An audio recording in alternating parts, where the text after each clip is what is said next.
Halo, halo, apa kabar? Assalamualaikum warahmatullahi wabarakatuh. Senang sekali saya Sebenarnya Arif dari Forum News Network bisa kembali menjumpai Anda semua.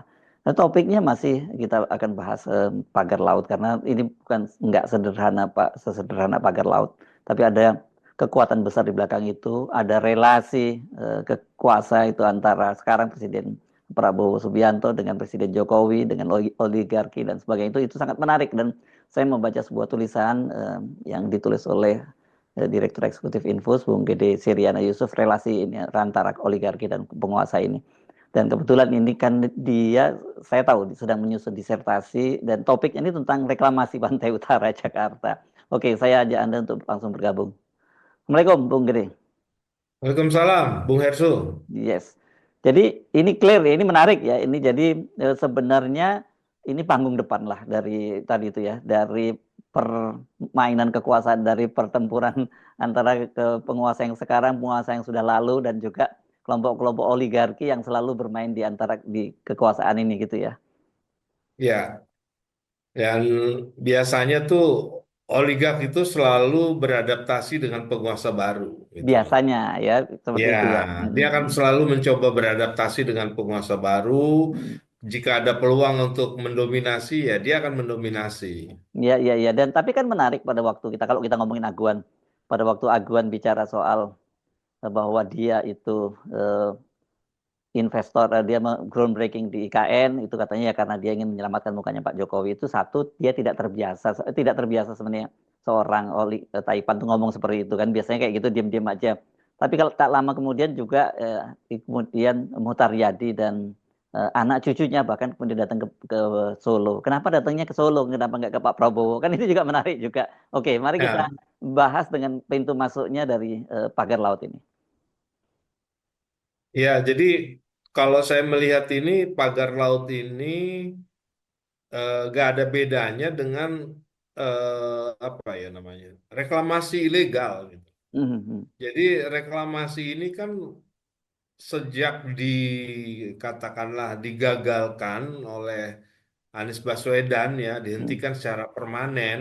mhm, Nah, ini membutuhkan lagi perizinan yang lebih apa ya akan lebih sulit gitu ya dari mhm, sisi AMDALnya karena reklamasi Jakarta itu kalau dipikir-pikir itu sejak 2003 sejak Menteri Lingkungan Hidupnya Nabil Makarim itu KLH itu sudah menyatakan bahwa reklamasi itu memang tidak layak di mhm, perairan pantai utara Jakarta ini gitu loh. mhm. Sampai tentunya ke Tangerang gitu.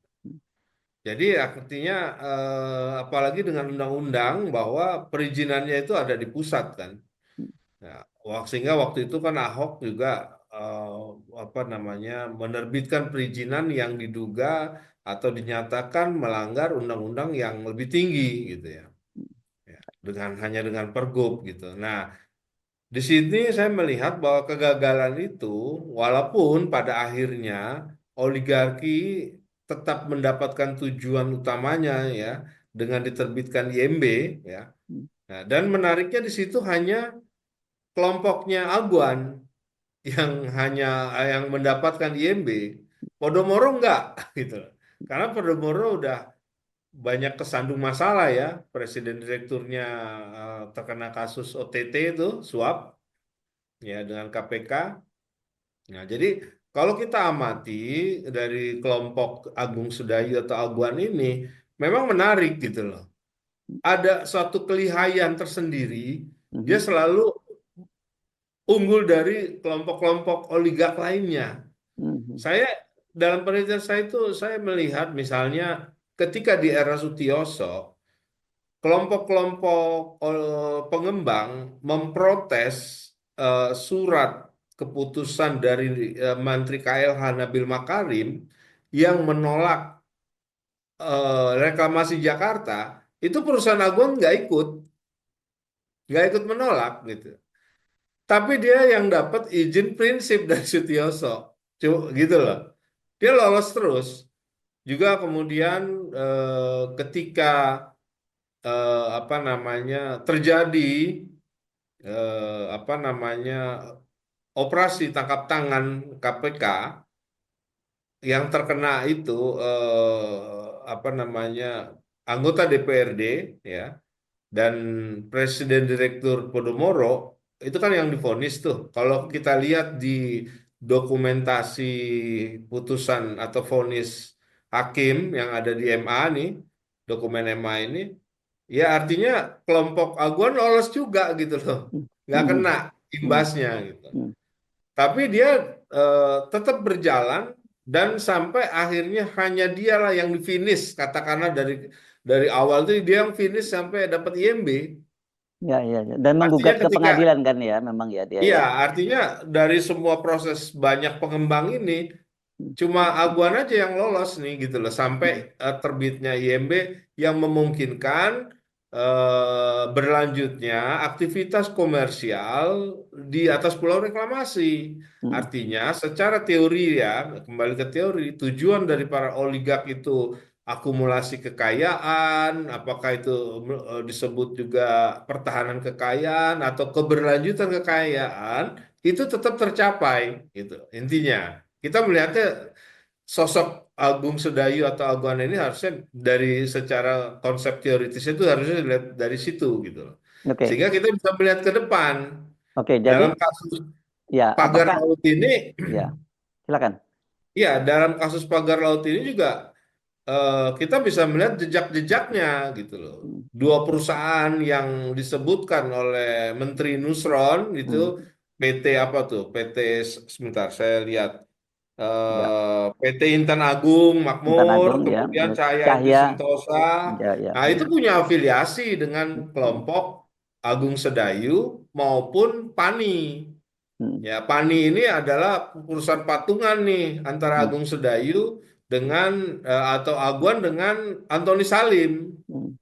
untuk proyek PIK 2-nya. Hmm. Ya, ya. Oke, Jadi artinya di apa sini yang Anda ingin sampaikan bahwa meskipun sekarang itu pagarnya sudah dibatalkan gitu HGB-nya, walaupun itu sebenarnya sebuah langkah yang sangat lihai kok bisa sampai ada laut yang dikapling dan diberi HGB, Anda juga akan melihat tetap akan lolos nih kelompok ini kalau lihat track record-nya gitu. iya, soal lolos atau tidak lolos itu bergantung pada bagaimana sikap dari Presiden Prabowo, Mm-mm. apakah dia mau dikendalikan oleh oligark atau tidak. Mhm. Karena oligark dengan segala sumber dayanya, ya, dan pengaruhnya. Jadi sumber dayanya ini dengan pengaruhnya, dengan jejaring sesama oligark, Mm. itu akan selalu berupaya mengontrol penguasa. Ya, Oke. dia akan selalu mengontrol penguasa. Nah, ketika terjadi eh, eh, kita bisa melihat ya bagaimana kemampuan dia mengontrol pemerintah itu dari peristiwa awal ketika pagar laut ini tidak apa ya namanya, ketika muncul menjadi viral, itu reaksi awal dari aparat-aparat maupun birokrasi kita dari level terbawah itu semua bilang nggak ada yang tahu. Mhm. Itu menunjukkan apa? Itu kelihayan dari oligark. Nggak Mhm. mungkin lah nggak ada yang tahu gitu loh. Kan banyak kesaksian ngomong bahwa bambu itu dari mana? Bambu kan nggak tumbuh di situ, pasti dari daerah lain. Dan itu berapa ratus ribu bambu itu, berapa Mhm. juta bambu. Mhm. Prosesnya itu kan nggak pendek, makanya ketika nelayan sudah berteriak di apa namanya di tahun lalu di saat pemerintahan Jokowi berkuasa, tapi kan semuanya diam Mhm. gitu. Artinya disitulah menunjukkan bahwa oligark ini mempunyai eh, pengaruh yang besar ya dengan kemampuan kekayaannya, sumber dayanya itu untuk katakanlah membuat apa mempengaruhi semua aparat sampai dari kepala desa gitu loh. Mhm. Kan kita bisa melihat aja misalnya kasus Said Didu malah dilaporinnya oleh kepala desa Mhm. gitu loh. Jadi artinya memang dia punya pengaruh yang besar gitu loh Ya. untuk apa namanya, dan itu suatu metode yang artinya mungkin saya melihat ke depan akan dipakai yang seperti ini Mas apa Mas Ersu. Jadi bukan perusahaan tersebut yang langsung tampil. Mhm. Dia akan menggunakan kelompok-kelompok masyarakat Hmm. ya, untuk sebagai cover aja di situ. Ya. Seakan-akan nanti yang mengajukan apa keberatan terhadap katakanlah protes-protes dari kelompok-kelompok lingkungan, kelompok masyarakat itu yang maju ya mereka. Jadi masyarakat dengan masyarakat nanti yang akan diadu gitu. Ya, oke. Nah, tetapi dalam kasus pagar laut ini kan kita Pak Prabowo dalam hal ini tidak hanya berhadapan dengan oligarki, tapi tidak kita harus menyebut nama mantan presiden Jokowi karena kan sebelum Pak Jokowi itu lengser menerbitkan 14 PSN, ya, salah satunya itu Tropical Coastline yang sebenarnya ke belakang kemudian seolah-olah dikaburkan itu seolah yang mendapat PSN itu adalah Pantai Indah Kapuk 2. Dengan begitu dia dapat justifikasi untuk melakukan pembebasan lahan kan. Ya, ya, artinya justru ini adalah momentum yang tepat bagi pemerintah Prabowo untuk dia bisa membuktikan bahwa negara memegang penuh kedaulatan, ya, memegang penuh konstitusi, ya, dan menunjukkan bahwa negara lebih dominan daripada oligark, gitu. Artinya pemerintah tidak harus memusuhi oligark, tetapi pemerintah harus mampu mengendalikan sepak terjang oligark agar tidak mengganggu atau merugikan kepentingan umum. Nah, ini kan relasinya sebenarnya relasi yang mutual dalam Hmm, konteks pembangunan. hmm, Ya, oligark butuh proyek, pemerintah butuh kapital. Ya, hmm, dalam pembangunan kan seperti itulah. Nah, tapi jangan sampai negara itu diatur-atur oleh oligark gitu. Negara yang harus mengendalikan sehingga dengan demikian Pak Prabowo harus menunjukkan bahwa eh, tidak hanya dengan ucapan bahwa negara hadir, tetapi juga harus dalam bentuk pemerintah itu mengevaluasi PSN. hmm, Yang mana yang tidak sesuai dengan konstitusi, yang mana tidak sesuai dengan kepentingan umum, merugikan rakyat, atau hanya menguntungkan kelompok oligark, ya batalkan, gitu. ya. Jadi harus tegas gitu loh. Pemerintahnya harus tegas. Nah, ini yang akan juga akan menunjukkan bahwa Presiden Prabowo ini juga apa ya, sudah berani melepaskan diri dari bayang-bayang Presiden Jokowi. Hmm, Gitu. hmm, Karena apapun yang terjadi hari ini kan warisannya pemerintahan Jokowi, ya.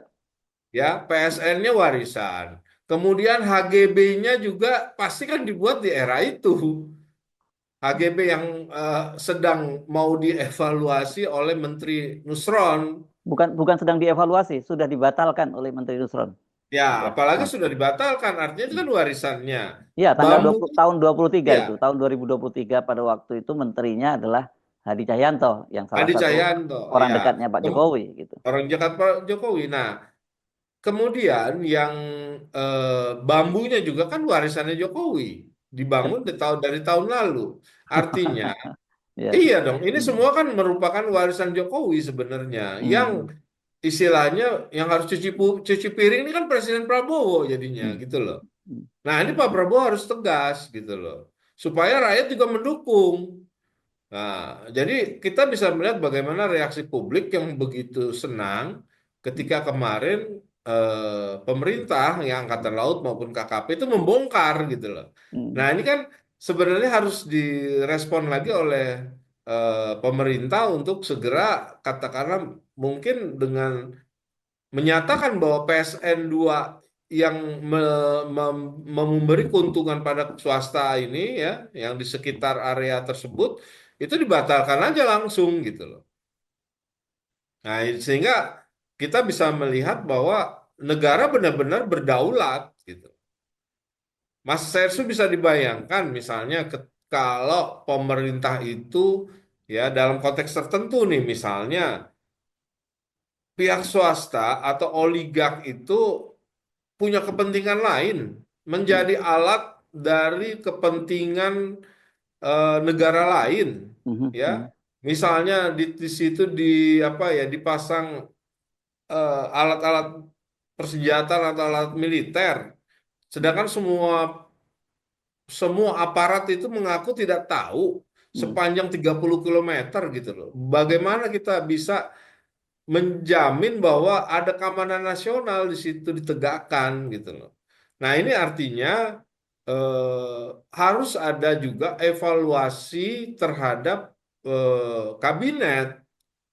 Ya, artinya menteri-menteri yang terlibat, ya, pejabat-pejabat negara yang terlibat pun juga harus dievaluasi. Harus ada penegakan etik di situ, Mas Ersu. Selain persoalan pidana. Ya, yang jelas harus ada persoalan etiknya dong. Misalnya, apakah benar Menteri KKP saat itu, kalau zamannya Hadi Cahyanto kan Menteri KKP-nya juga sudah Pak Iya, Trenggono nih. iya. Apakah benar Pak Trenggono sama sekali tidak mengetahui? Gitu loh. Hmm. Nah, kita bisa melihat bagaimana dia punya pendapat atau respon yang berbeda dengan Angkatan Laut di awalnya Iya, kan. iya, iya. Dia nggak minta dirubah, apa namanya, nggak minta dicabut atau dibongkar gitu.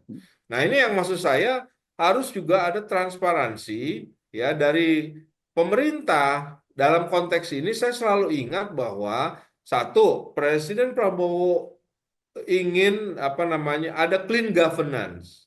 Ada clean governance itu artinya ada transparansi. Hmm. Ada transparansi itu artinya apa yang diketahui, apa yang tidak diketahui oleh ini harus dibuktikan.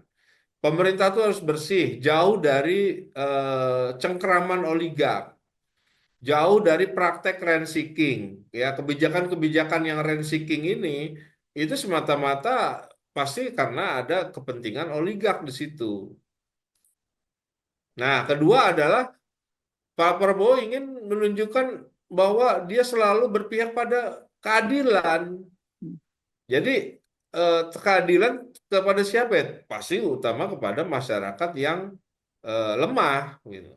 Nah, Iya. di sini juga misalnya di PSN itu Pak Said Didu kawan kita sudah mengadvokasi masyarakat yang apa katakanlah dalam konteks ganti rugi yang tidak manusiawi gitu.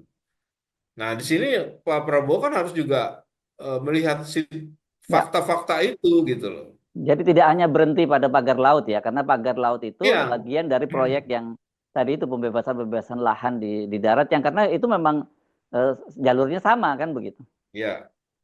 Dan hanya menurut saya bukan hanya berhenti juga di sekitar situ. Hmm. Kita nggak tahu, Mas Ersu, apakah persoalan-persoalan apa namanya konflik ruang ini, penyalahgunaan tata ruang, penyalahgunaan perizinan dalam dalam sertifikat ini hanya terjadi di Kabupaten Tangerang.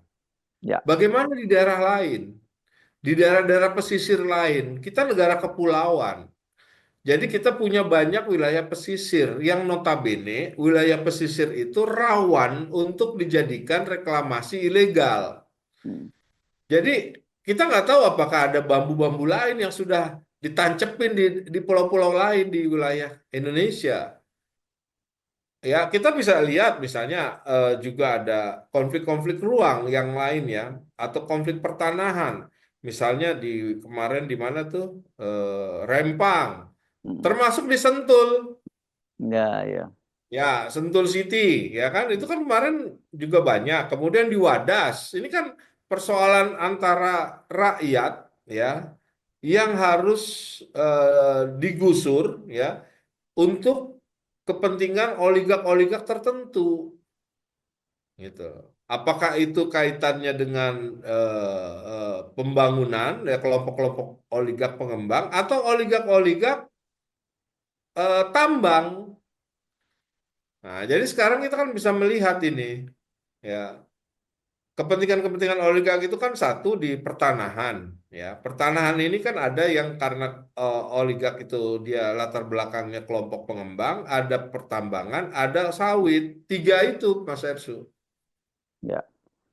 Oke. Nah, jadi Jadi Pak dalam Prabowo ini harus ini, harus menunjuk apa ya, unjuk gigi lah saatnya gitu loh. ya. Tapi Bahwa kan saya begini ya. bela Kan begini, rakyat. Bung Gede ya. Bagaimanapun juga kan pemerintah itu apalagi dalam situasi sekarang membutuhkan investasi ya.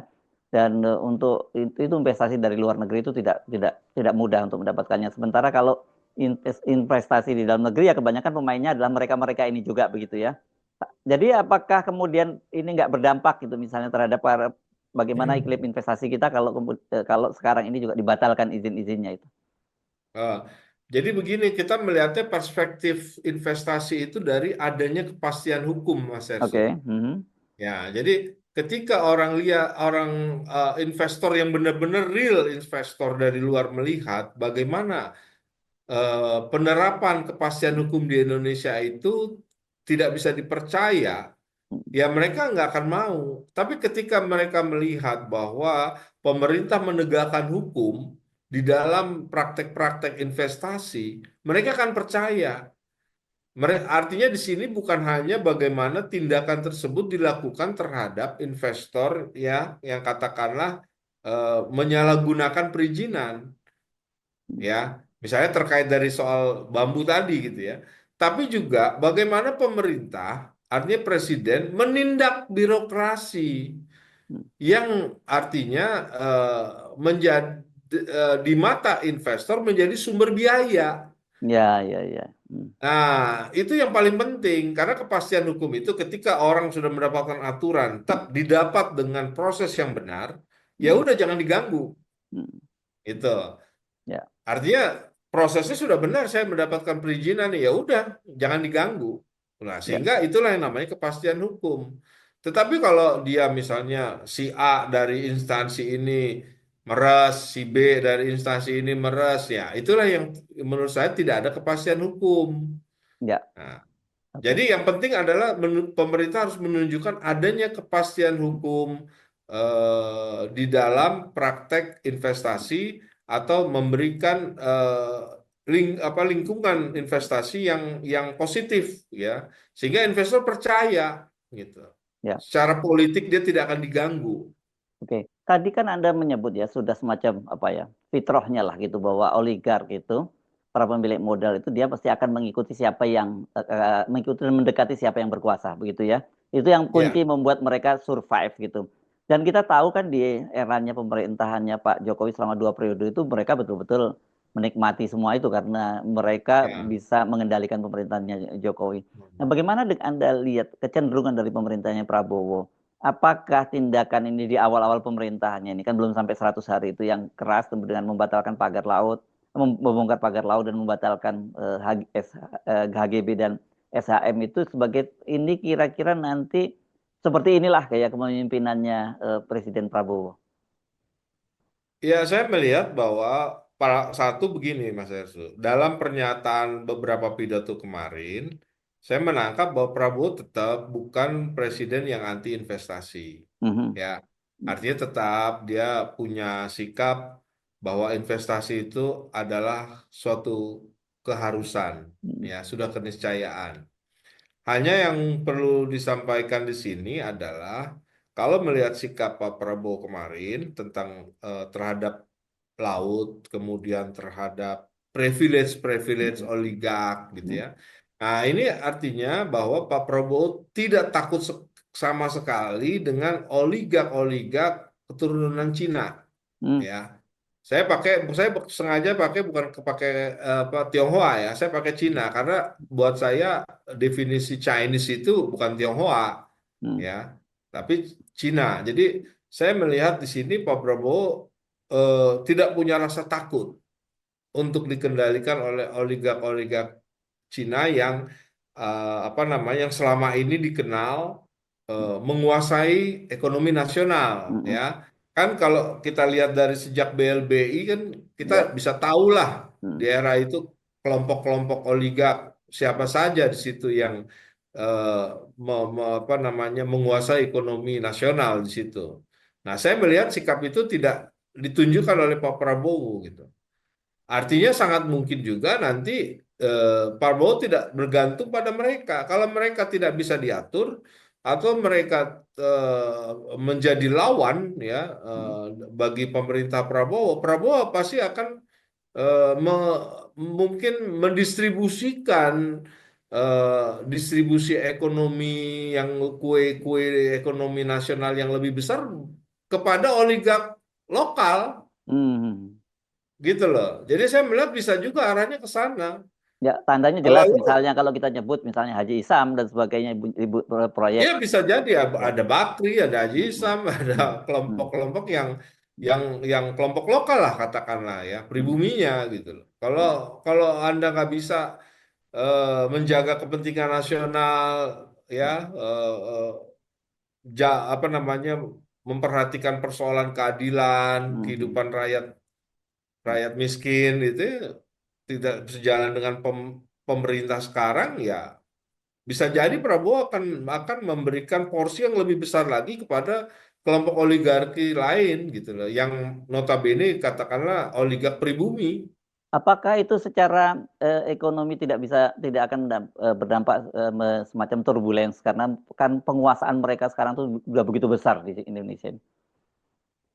Ya, artinya semua mengandung resiko. Mhm, Tetapi pada intinya saya pikir eh, ada juga nanti semacam negosiasi atau bagaimana kelompok-kelompok oligark ini ada apa namanya, menghadapi pilihan mau tersingkir, mau disisihkan, atau mau mengikuti penguasa baru.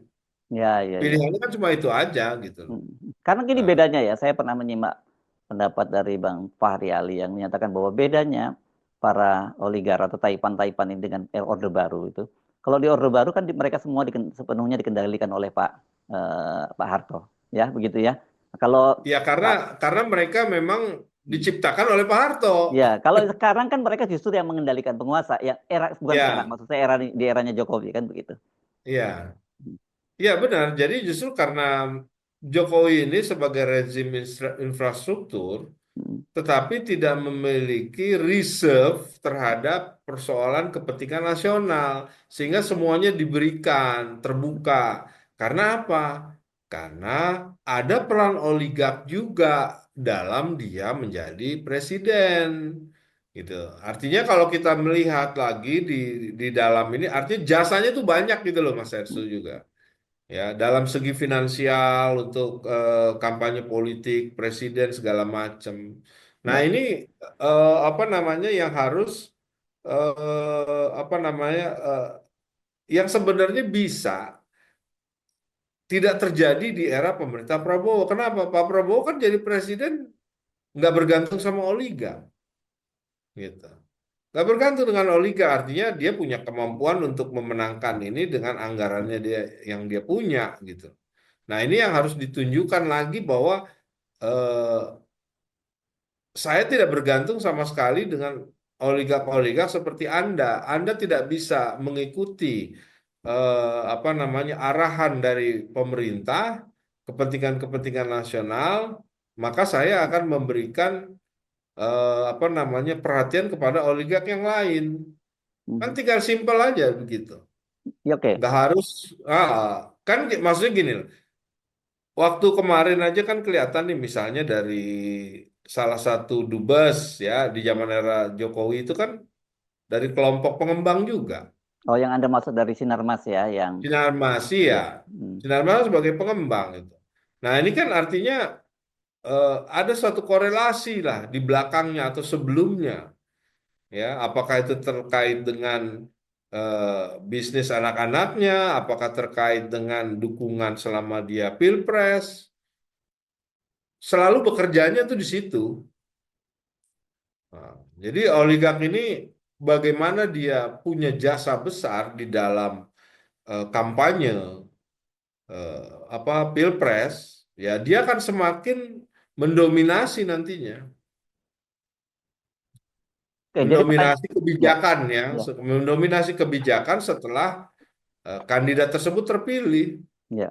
Tapi Gitu. nggak mungkin ya menyampingkan peran mereka sama sekali itu tidak mungkin ya. Yang terjadi bagaimana diakomodasi dan ada regulasi terhadap mereka gitu ya kira-kira. Ya, artinya tetap kendali ada. Ini Hmm, kan artinya gini, kehadiran oligark ya itu suatu keniscayaan dalam hmm, konteks pembangunan. hmm, Ya, artinya ada hubungan yang mutual sebenarnya. Yang penting bagi negara adalah negara mengendalikan sepak terjang mereka hmm, sehingga tidak merugikan kepentingan umum. Itu aja. Karena hmm, mereka bekerja di situ. Misalnya begini, bisnisnya. bisnisnya itu ya cenderung monopoli nantinya. Mhm, mhm, Ya, karena kriteria oligak ini kan tiga, Mas Ersu. mhm. Satu, Apa dia tuh? super rich. Mhm, Kedua, dia menguasai struktur pasar di dalam bisnisnya beroperasi dan mhm, cenderung meniadakan kompetisi. mhm, Yang ketiga, dia mempunyai kemampuan untuk mempengaruhi penguasa, mempengaruhi kebijakan, mhm. bahkan juga mempengaruhi politik akhirnya. Ya, ya. Nah, tiga itu aja. Jadi tidak semua orang kaya bisa dikatakan sebagai oligak. Kalau Mhm, dia nggak punya bisnis, nggak ada apa gitu ya nggak bisa gitu loh. mhm, Makanya kalau di luar negeri itu kelompok oligak tuh jelas. Misalnya kelompok farmasi, gitu. mhm, mhm, Kelompok IT, kelompok apa namanya senjata-senjata militer, mhm, mhm. pabrik-pabrik gitu tuh oligak udah. Karena bisnisnya monopoli memang di situ. Tapi bisnisnya jelas ya, bukan bisnis karena rente loh atau Ya, perizinan loh. ya, ya, ya. Ya. Lain Mm-mm. lah ini atau apa atau apa anggaran, calo anggaran yang itu gitu ya. Iya, Ya, jadi belum tentu semua orang kaya itu bisa dianggap sebagai oligark. ya. Tetapi kalau dalam hal ini Aguan itu jelas bagian dari oligarnya. Ya, oligark kalau lihat kriteria tadi, itu kan Hmm, kriteria teoritis gitu, ada hmm, konsepnya ya. Dia memenuhi itu. hmm. Oke. Termasuk misalnya ya Antoni Salim gitu. Itu Hmm, memenuhi semua karena punya ya, bisnis yang dia bisa menguasai di situ gitu. Ada oke. Bogasarinya kan ya. Hmm, ya. Jadi bacaan Anda ini bagaimana ujungnya dari pagar laut ini? Menurut Anda, apakah kemudian ada kompromi di situ, gitu, dan atau pilihannya seperti ya kata Pak eh, Prabowo dalam pidatonya kemarin, dia harus taat pada aturan permainan gitu, tidak lagi diistimewakan kan Pak Pak Prabowo menyatakan seperti itu ya. Ya, jadi kalau benar-benar harus sesuai dengan rule of law ya. Hmm, Jadi ada supremasi hukum di situ ya. Aturan-aturan yang berlaku seperti apa itu ditaati ya. hmm, Artinya Prabowo bisa artinya mampu apa ya namanya mendominasi oligark, hmm, mampu mengendalikan oligark gitu ya. ya. Tetapi ada tetapinya nih kita tunggu dulu dah lagi ya. Apakah ini hanya sebagai warning karena ada pergantian piket? Maksudnya gimana nih? Kamu kemarin kan yang piket Jokowi, nah sekarang yang Oh. piket gua, ya Oke, oke, aturannya oke, lain oke. lagi. Ya, ya. Nah, itu loh. Artinya store Kan ke gua cuma dong ganti ya, gitu piket. ya. Ya. Iya, nah kita juga harus harus tunggu, nggak bisa kita terlalu cepat juga. Kita lihat dulu. Kalau misalnya cuma setengah-setengah begitu tanpa ada tindakan hukum, Hmm, tanpa tindakan, misalnya yang terlibat nih, hmm, kan sebenarnya gampang membuktikan hmm, membuktikan siapa sih yang membiayai, bukan yang hmm, mengerjakan loh. Yang ya, mengerjakan bisa aja nelayan, tapi kan disuruh. ya, Tapi yang membiayai siapa ini? ya. Jadi apa Apakah yang nelayan bisa ya, bersuadaya ngumpulin 10 miliar? hmm, ya, ya. Itu bisa 10 sampai 15 miliar tuh Iya, ngerjain bambu tiga ya. puluh meter. Artinya menurut Anda jangan euforia dulu ya, gitu ya. Jadi Ya, masih kita jangan sorry masih ya, tunggu. kita Hmm, kita tonton aja dulu, kita hmm, amati hmm, bagaimana peran yang ditunjukkan oleh pemerintah dari tiap-tiap institusi yang hmm. itu seperti apa. Yes, Nah, oke. Baik. nah, jadi kita juga jangan terlalu buru-buru, ya kita tonton. Nah, kalau tidak ada tindakan hukum, Hmm, tidak ada upaya serius untuk membuktikan siapa yang membiayai. Ya, hmm, saya lebih senang siapa yang membiayai hmm, pembangunan ini. hmm. Nah, ini artinya bisa jadi ini cuma sekedar ganti piket.